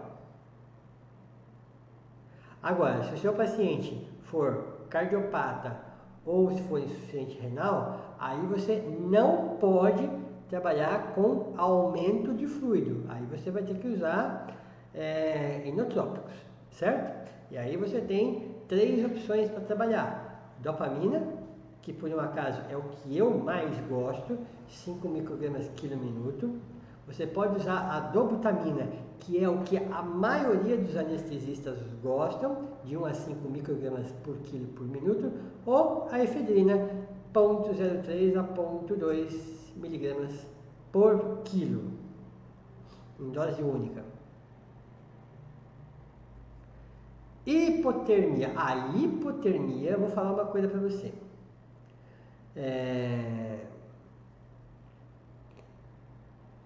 Ela é muito recorrente na anestesia em gatos e ela pode trazer muitas complicações, inclusive dificultando o retorno da anestesia. Bom, só para você ver como a hipotermia ela é complicada, né? Ela deprime o sistema imunológico, então é mais fácil o seu paciente ter alguma infecção pós-cirúrgica no caso de hipotermia. Até por isso que aumentam a chance de você ter infecção no local do corte da cirurgia, né? No ponto de cicatrização, né? E também atrasa a cicatrização. Você pega gatos ali que às vezes com 15 dias de cirurgia o corte ainda não está legal para você tirar o ponto. O que você tem que fazer então para evitar hipotermia? Então vamos lá, desde o comecinho, você evite qualquer coisa gelada, né? Porque você vai pegar o gato para fazer a aplicação intramuscular e você põe na mesa de inox, né? Por que não fica no colo? Depois você põe esse gato numa gaiola até fazer efeito, né? Por que você não põe dentro de uma caixa de transporte com um tapete higiênico para não fazer esse paciente perder peso? Depois ele vai para o centro cirúrgico a 18 graus, aquele ar-condicionado torando, né? Nevando, e aí você vira ele de barriga para cima, põe na calha cirúrgica de inox e começa a operar. Se não bastasse isso, você tem um gato entubado e recebendo oxigênio que está saindo do cilindro concentrado.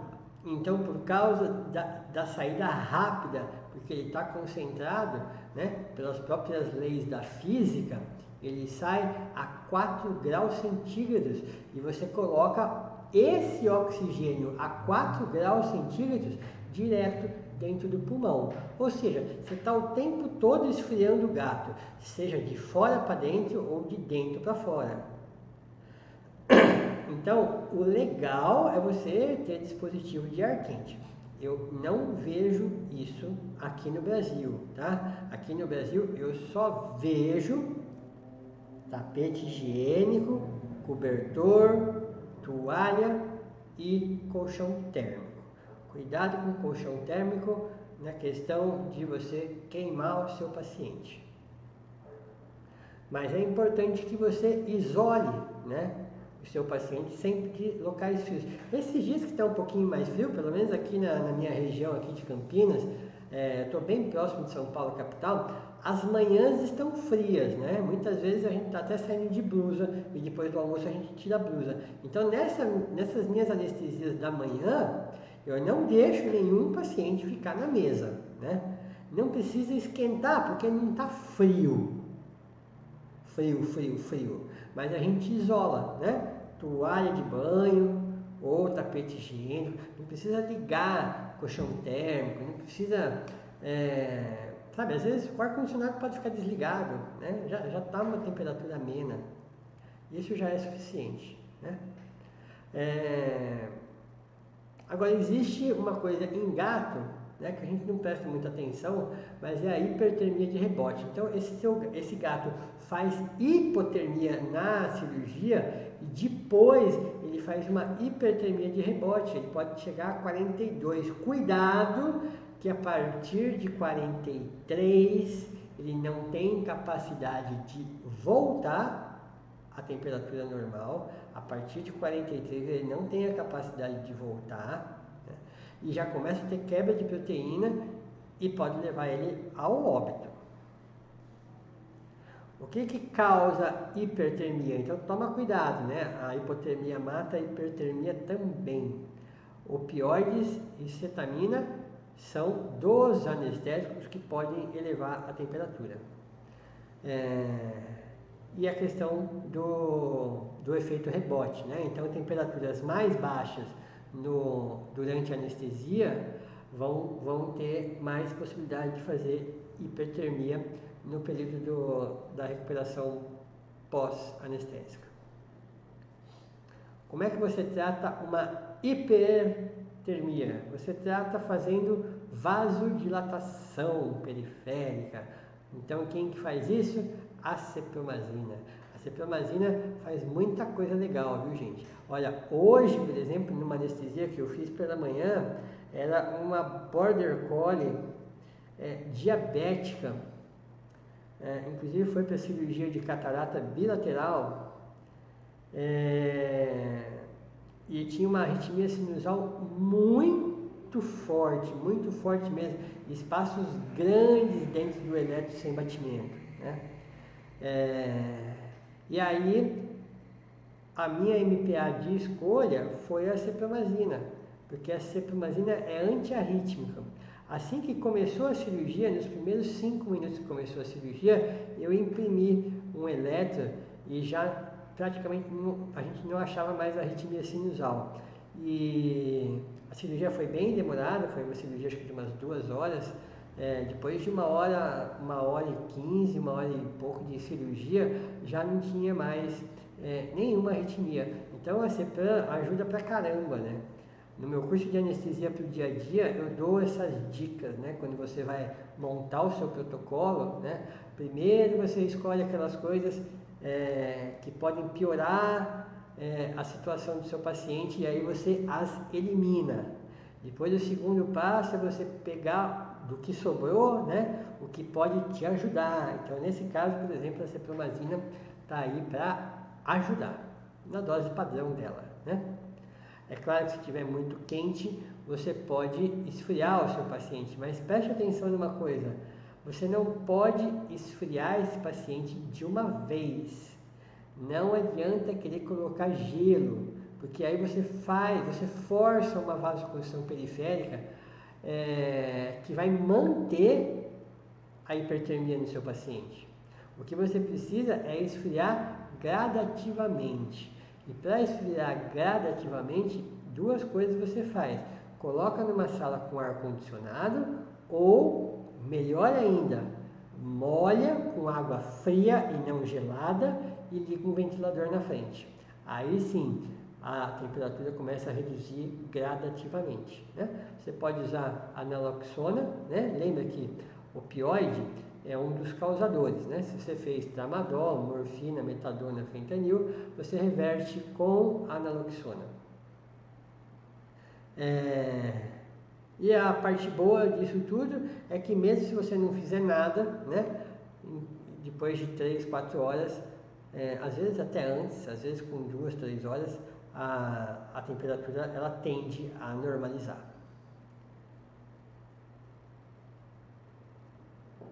A primeira vez que eu dei esse curso,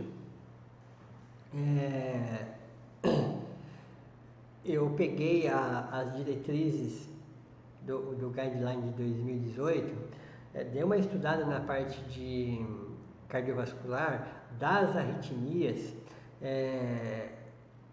e eu não entendi muita coisa não, sabe? Na verdade eu não entendi quase nada. E aí eu bati papo com 2 cardiologistas, que eles também falaram que praticamente não existe alteração em gato durante uma anestesia e as alterações que o guideline nos trouxe são tão raras que não precisariam nem ser citadas, né? O curso presencial, como ele é muito mais dinâmico, na verdade eu até omiti, mas aqui no curso online eu vou deixar aí para vocês, até porque vocês têm aí a apostila e tudo mais, né? Mas fiquem assim tranquilos que os 2 cardiologistas que eu bati papo falaram que não precisa se preocupar muito com isso não, né? Você vê aí que a arritmia cardíaca normalmente se resolve espontaneamente mesmo, né? E essa dissociação atrioventricular sincronizada, que é a coisa mais rara do mundo, falaram que não precisaria nem ter sido citado no guideline, mas está aí para que vocês tenham o conhecimento. Claro que se você quiser tratar a arritmia ou se você precisar tratar a arritmia, já que ela espontaneamente desaparece, né? Então, em caso de você achar uma dissociação atrioventricular sincronizada, tira muita foto porque é muito raro, né? Aí você usa glicopirrolato. Se você achar a arritmia ventricular, você pode usar lidocaína. E se você achar a arritmia supraventricular, o esmolol. Mas podem ficar tranquilos que essas coisas raramente vão aparecer durante uma anestesia em gatos. Bom, e aí você acabou de fazer a anestesia e o seu gato vai ter que voltar, né?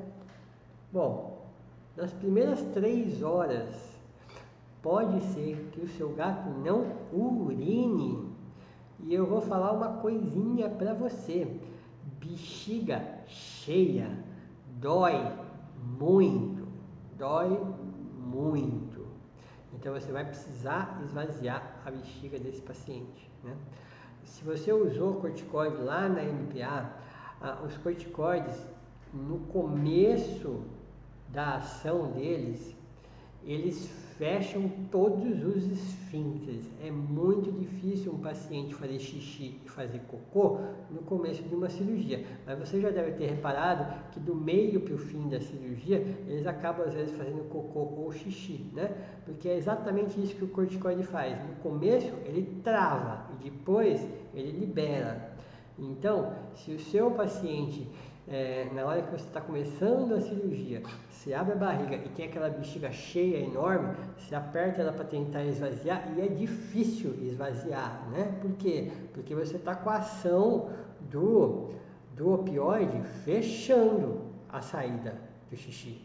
É muito difícil, muito difícil. Eu ainda, às vezes, até falo para o pessoal que está operando, vai bem devagar, porque você pode romper a bexiga, né? Porque agora você tem um efeito contrário à liberação de xixi e cocô. Agora, para o final da cirurgia, não, né? Aí faz um monte de cocô, às vezes até diarreia, né? Faz xixi, enfim.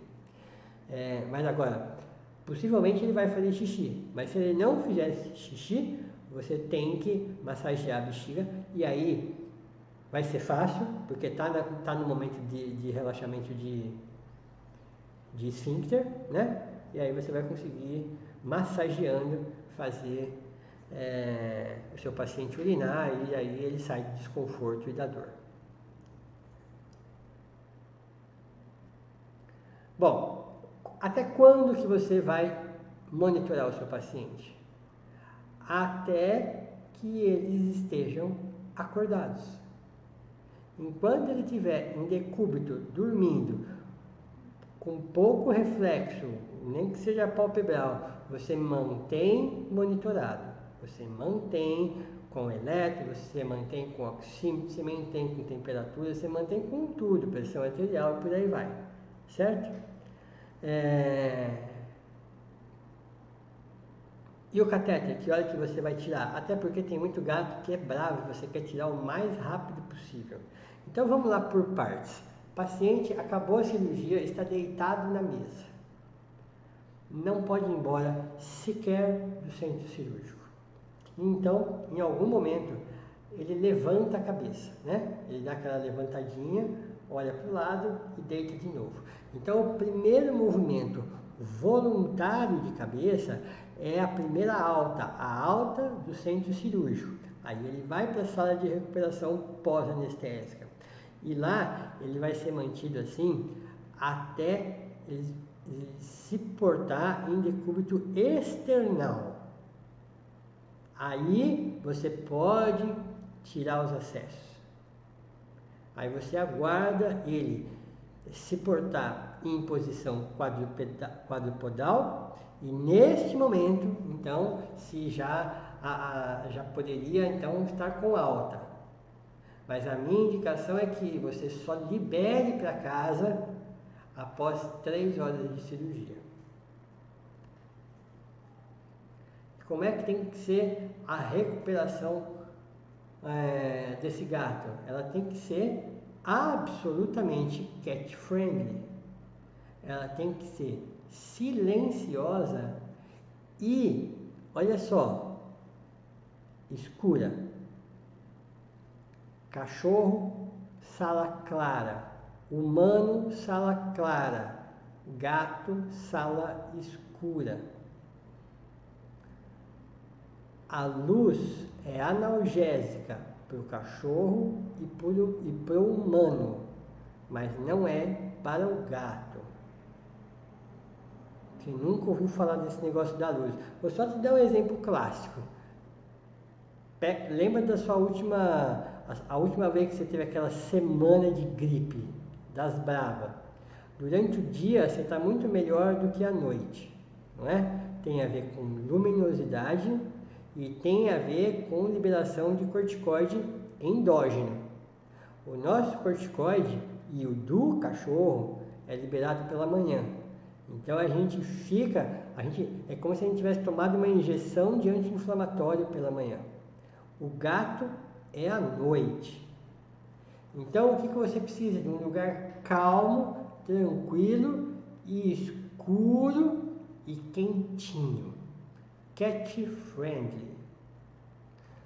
Caixa de areia aqui e comida aqui não dá certo para o gato. A caixa de areia tem que estar lá e a comida lá. Senão, não dá certo. Outra coisa, enquanto ele está acordando, você não precisa deixar essas coisas na gaiola, porque há a tendência do gato bater e derrubar e fazer uma lambança gigante, além do barulho, tá bom? Tempo de recuperação. Eu vou te dizer que do momento que o cirurgião fala, acabei, até eu tirar o tubo traqueal, eu tô feliz entre 15 e 30 minutos.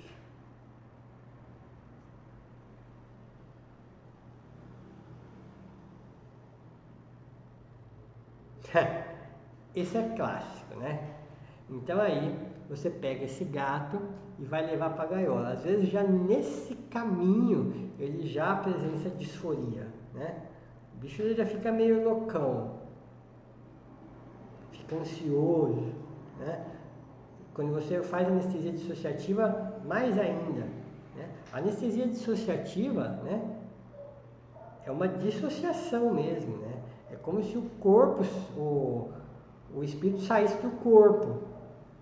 Por isso até que um sintoma clássico de dissociativo é isso, ó. Ele está voando, né? Então tem que tomar cuidado com isso aí. Por isso que é bom um lugar quente, escuro e calmo. E sem as vasilhas por perto nesse momento, para ele não quebrar, não derrubar nada, né? Existe delírio de emergência, né? É quando o gato ele não consegue ficar. Também são três coisas bem clássicas, né? Nós com certeza já vimos todas elas e vemos todas elas quase toda hora, né? O delírio de emergência é aquele gato que ele quer ficar de pé, mas ele não consegue ficar de pé. Aí, tipo, ele roda, quer ficar de pé e fica com as pernas para cima, e aí ele mostra a unha, né? E as patas e fica assim, e às vezes você até quer tentar desvirar ele, mas nessa hora ele entra em delírio e. Né? Vocês já estão imaginando, já estão montando o quadro na cabeça de vocês, né? E tem a recuperação tardia, que é o mais clássico de todos. Você usa Ketapum 9 horas da manhã, castra e 6 da tarde ele está lá ainda, com hipotermia, hipovolemia e metabolismo intrínseco de medicamento. E aí ele não acorda. Por isso que é bem legal, assim que você acaba a cirurgia, na medida do possível, reverter os principais fármacos que vão causar a recuperação tardia. E entre esses fármacos, alfa-2 é o principal. Então reverte a xilazina, reverte a dexmedetomidina. Como é que você trata a disforia? Bom, pode ser dor. Então, opioide, cetamina e benzodiazepínico. Pode ser obstrução de via aérea, lembra?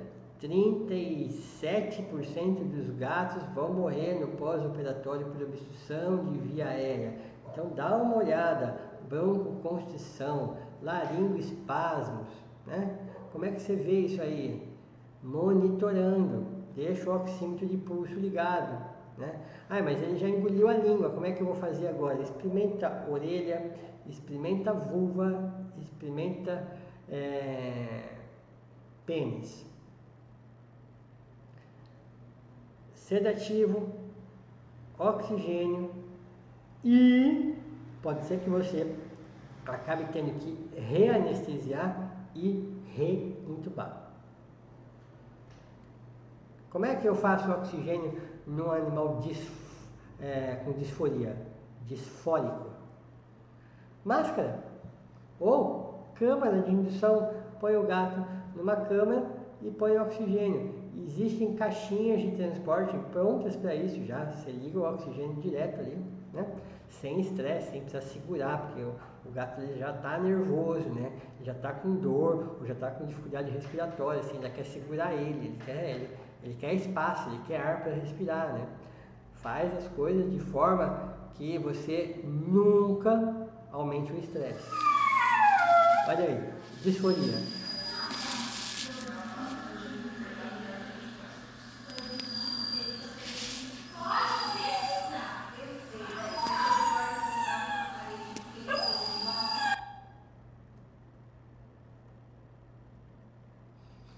Tratamento para recuperação tardia. Primeira coisa, hipotermia atrasa recuperação de anestesia.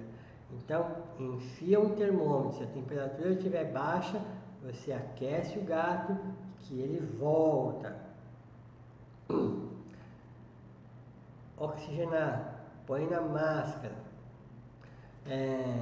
põe no soro. E Se você achar o culpado, tipo alfa 2, você antagoniza. E agora uma parte muito complicada, na verdade. Porque dor, a gente sai da faculdade sabendo mexer com cachorro, né? E não sei por que esquecem do gato. E agora a gente está dando um curso de gato e a gente vai falar de uma outra coisa que a gente também não sabe medir, que é dor. Então a gente está falando de um bicho de Marte que é super difícil de a gente identificar a dor, né? Até para isso existe uma escala que a gente usa para medir a dor. Então é assim, se der acima de 4 pontos acima, o seu paciente tem dor. E a gente vai estudar quatro fatores, né? Alteração psicomotora, comportamento de proteção, alteração fisiológica e expressão da dor. Vamos lá, devagarzinho, para vocês entenderem como é que funciona isso. Essa tabela é uma tabela onde boa parte das coisas você simplesmente vai observar. Gato na gaiola, você do lado de fora com uma prancheta, anotando os pontos e somando os pontos. Se empatar ou passar de 4, e o seu paciente gato está com dor, tá? Então, a primeira coisa que a gente vai ver é a postura dele. Se ele está normal, se ele está rígido ou se ele está tenso. Ou se ele, pior do que tudo isso, ele está tentando arrumar uma posição que ele fique confortável. Você ranqueia isso aí e denota a isso, né? Depois a questão do conforto. Se ele está dormindo tranquilinho, né? Se ele está dormindo ou ele acorda quando ele é estimulado, ou se ele está muito agitado, se ele está desconfortável, isso aí tudo você vai dando pontos, né? Em relação ao movimento, quantidade normal de movimento, menos movimento que o normal, não tenta, ou na verdade ele tenta não se mover, normalmente é muita dor nesse caso, né? Ou muita alteração de posição, que mostra que a dor está mais acentuada. E aí a gente vai trabalhando em cima disso, né? O fator 2, comportamento de proteção, né? Que é o que eu mais uso no meu dia a dia. Até porque isso aqui é legal você fazer várias vezes, né? Fazer assim que ele recobra a consciência, 1 hora depois, 3 horas depois, até para ver se você precisa fazer o resgate analgésico ou não, né? Mas a resposta ao toque é o que eu faço via de regra antes de eu ir embora. Vamos dizer que a gatinha ela foi castrada agora. Então, acordou, recuperou, tá tudo bem, eu posso ir embora, certo? Eu também não vou embora enquanto o paciente não estiver recuperado. E aí a última coisa que eu faço é passar lá em frente à gaiola, ver se está acordado, né? Ver se está numa posição confortável. E aí eu vou lá na barriga, bem no local dos pontos, e eu aperto com o meu dedo ali. E aí eu acompanho se ela não está nem aí para a minha dedada, né? Se ela dá uma miadinha, né?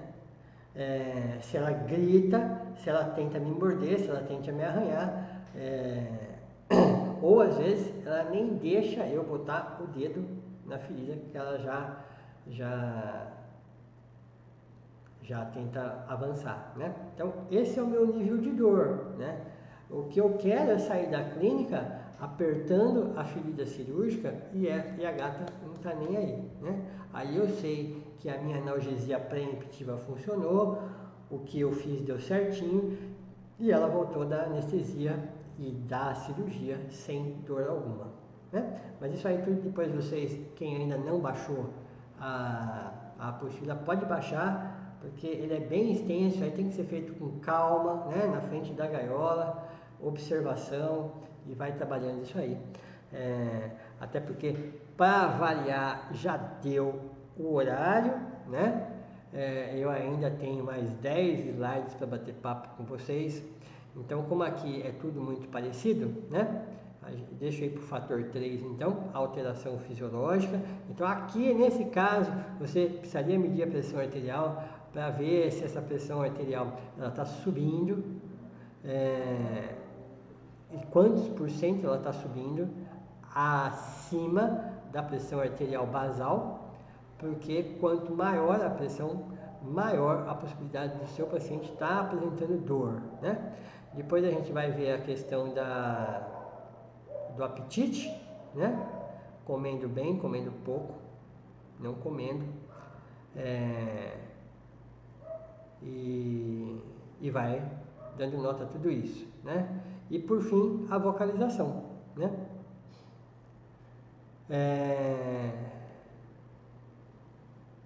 E é isso aí. Achei que tinha muito mais coisa ainda para falar. Então eu vou acabar na hora certa, então. A partir de agora, você vai fazer mais um processo para você emitir o seu certificado de participação nesse curso, tá? Então, do lado esquerdo,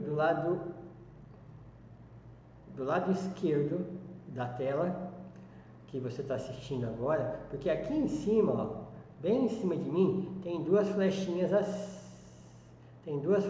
assim, né? Se você clicar nela, vai aparecer do seu lado esquerdo um questionário para você preencher. Você tem que clicar no questionário, responder o questionário e aí vai gerar o certificado, tá? Ou aqui embaixo, no rodapé da página, você também tem lá o questionário de conclusão. O questionário ele é anônimo, tá? Você só preenche, não é prova não, tá? É o mesmo questionário que a gente usa nos nossos cursos presenciais, questionário de satisfação. A gente pede muito que você seja muito honesto, porque os nossos cursos a gente trabalha em cima das respostas de vocês, tá? Aí, assistindo as 3 aulas e respondendo ao questionário, a gente gera o certificado que vocês podem imprimir em casa. Não esqueçam de seguir a gente nas 2 redes sociais que a gente está, né? No Facebook, a gente faz todos os lançamentos de curso no Facebook, então você não pode ficar fora. Nós estamos aí com 6.000 seguidores no Facebook e principalmente no Instagram. O Instagram é a nossa rede social que a gente mais trabalha hoje. Promoções, sorteios, muitos stories. Então, assim, o Instagram você é obrigado a seguir, até porque nós já estamos com mais de 11.000 seguidores no Instagram. Então, vocês estão vendo que a vantagem está aqui, né? Então, não deixem de seguir. Finalizem aí o curso. Quem não nos segue no Instagram, por favor, já nos siga. A gente já está desenvolvendo material no Instagram para o próximo curso presencial, algumas dicas, etc. Então tá tudo ali, tá? Não deixem de seguir. A cereja do bolo, isso aí, por favor, você sai agora, pega papel e caneta e anota isso aí. Eu pego o teu celular agora e anota isso aí. Eu sei que muita gente já tem o meu número particular do WhatsApp, que é exatamente esse aí, 19 987 18 0995. Você vai ter que me mandar uma mensagem agora, agora mesmo, acabando o curso você pode me mandar. Se eu não tenho o seu WhatsApp, por gentileza, coloque o seu nome e a tua cidade de origem. E peça para eu te incluir na Turma do Leitinho, tá? A Turma do Leitinho é um grupo de discussão de anestesia só para ex-aluno. Antigamente ele era só para curso presencial, mas agora ele está liberado para curso online também. É um grupo bem forte, bem poderoso. Nós temos mais de 200 integrantes nesse grupo. Então, é o jeito que a gente criou para eu poder te acompanhar, para eu poder te dar feedback, dar a mão para você, porque a partir de hoje, você oficialmente é um aluno meu e eu vou querer dar todo o suporte no seu dia a dia. Amanhã você vai querer anestesiar um gato, vai aparecer dúvida. Depois da manhã você vai querer montar um fio que vai ter dúvida. Usa a turma do leitinho, tá? Qualquer dúvida você joga na turma do leitinho. Vocês vão ver que é um grupo bem ativo, né? Tudo que você perguntar lá, como tem mais de 200 pessoas, sempre vai aparecer alguém respondendo. E eu te prometo uma coisa, se ninguém responder, ou se só aparecer resposta errada, eu entro lá e eu resolvo, tá? Você não vai ficar sem resposta. E eu prefiro mesmo que você pergunte para o grupo do que você pergunte para mim no particular, porque muitas vezes a sua pergunta é a dúvida de muita gente. Então eu prefiro, vai acontecer isso algumas vezes, você vai me chamar no particular, vai querer tirar uma dúvida e eu vou falar assim, joga lá na turma do leitinho, porque é isso que faz esse grupo ser tão bom. Melhor ainda, eu não deixo falar bom dia, piadinha. É só anestesia, eu abro exceção para caso clínico, porque eu sei que a maioria de vocês são clínicos, né? Afinal de contas, a UNA nasceu para dar curso para o clínico, né? Então, alguns casos clínicos eu libero lá também, mas o principal são os casos de anestesia. E está feito. Mariana disse que amou o curso e fala obrigada. Obrigado eu por você ter feito companhia a você e todos os outros durante essas 3 noites aí. Contribuíram muito, principalmente para o pessoal que vai assistir o curso na versão gravada, que eles vão se sentir aconchegados como se estivesse numa sala cheia de gente. Eu vou encerrando agora, mas a turma que está aí no presencial, eu vou encerrar agora só para a fim de edição. A turma que está aqui no ao vivo, não saiam, porque eu volto em 5 segundos para falar dos próximos lançamentos.